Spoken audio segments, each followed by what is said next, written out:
Hello students, welcome to tech Vidyalaya. इस class में आज हम पढ़ने वाले हैं importance of big data and features of big data. तो चलिए वन बाय वन टॉपिक को हम डिटेल से पढ़ते हैं। फर्स्ट टॉपिक है इंपॉर्टेंस ऑफ बिग डेटा।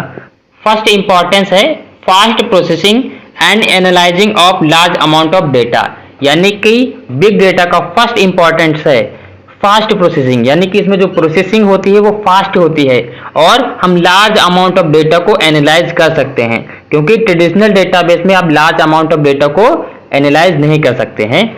दूसरा है fulfilling present needs because traditional database system can not process large data set, यानी कि ट्रेडिशनल डेटाबेस जो सिस्टम होता है, जो ट्रेडिशनली चल रहे हैं, वो क्या करते हैं लार्ज डेटा को, यानी कि बहुत सारे डेटा को एक साथ प्रोसेस नहीं कर सकते हैं। उसके लिए बिग डेटा की जरूरत हमको पड़ती है।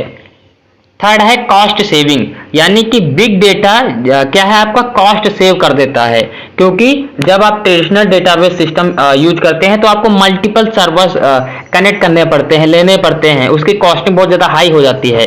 फिर भी वो क्या होते हैं इनएफिशिएंट होते हैं, वो सफिशिएंट नहीं होते हैं। इसीलिए ये आपका ह्यूज अमाउंट ऑफ डेटा को एक सर्वर में ही आप क्या कर सकते हो प्रोसेस कर सकते हो। इसके लिए क्या हो जाता है कॉस्ट सेविंग हो जाता है। दूसरा फोर्थ पॉइंट है टाइम सेविंग, यानी कि जैसे कि हमने बताया कि फास्ट प्रोसेसिंग होती है, इसीलिए जल्दी प्रोसेस हो जाता है डेटा, तो हमारा टाइम भी बच जाता है, टाइम अब क्या हो जाता है सेव हो जाता है, इसलिए टाइम सेविंग भी है। अंडरस्टैंडिंग मार्केट कंडीशन, यानी कि यह मार्केट कंडीशन को अंडरस्टैंड करता है, उसकी नीड को फुलफिल करता है। सेंटिमेंटल एनालिसिस, यानी कि सेंटिमेंटल ये एनालिसिस इसमें आपको प्रोवाइड कर देता है फीचर्स, क्योंकि क्या होता है जैसे कि मान लेते फ्लिपकार्ट है, तो फ्लिपकार्ट ये अपने यूजर के पैटर्न को देखता है, कैसे क्या यूजर क्या बाय कर रहा है, क्या उसकी एक्टिविटी है, उसके अनुसार क्या प्रोडक्ट उसको शो करता है, तो ये सेंटिमेंटल एनालिसिस है। Improve customer acquisition and attention, यानी कि कस्टमर का अटेंशन इंप्रूव करने में ये हेल्प करता है। इंप्रूव डिसीजन मेकिंग, यानी कि डिसीजन जो लेना होता है हमको उसको इंप्रूव कर देता है, यानी कि डिसीजन लेने की क्षमता वो क्या हो जाती है इंप्रूव हो जाती है।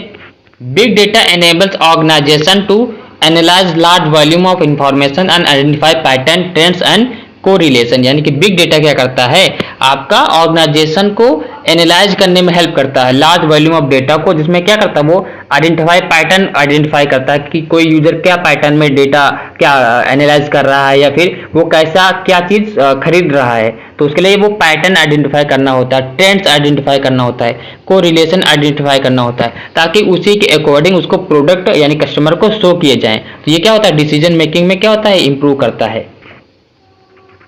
लास्ट टॉपिक है features of big data. Big data के फीचर्स हैं volume, velocity, variety, veracity, value. ये क्या होते हैं आपके फीचर्स होते हैं बिग डेटा के। इनके बारे में डिटेल वीडियो आपको डिस्क्रिप्शन में मिल जाएगा फीचर्स ऑफ बिग डेटा के ऊपर। इनको और भी नाम से जाना जाता है characteristic of big data, features of big data, 5 V's of big data, dimensions of big data. ये 4 नामों से इनको जाना जाता है। आपके एग्जाम में कोई भी पूछ लेता है तो आपको यही लिखना होता है 5 V's, यानी कि वॉल्यूम, वेलोसिटी, वैरायटी, वेरासिटी और वैल्यू। इस वीडियो में हमने importance of big data and features of big data के बारे में डिटेल से पढ़ा है। अगर आपको वीडियो अच्छा लगा हो तो वीडियो को लाइक कीजिए, चैनल को सब्सक्राइब करें। मिलते हैं नेक्स्ट वीडियो में। Thanks for watching.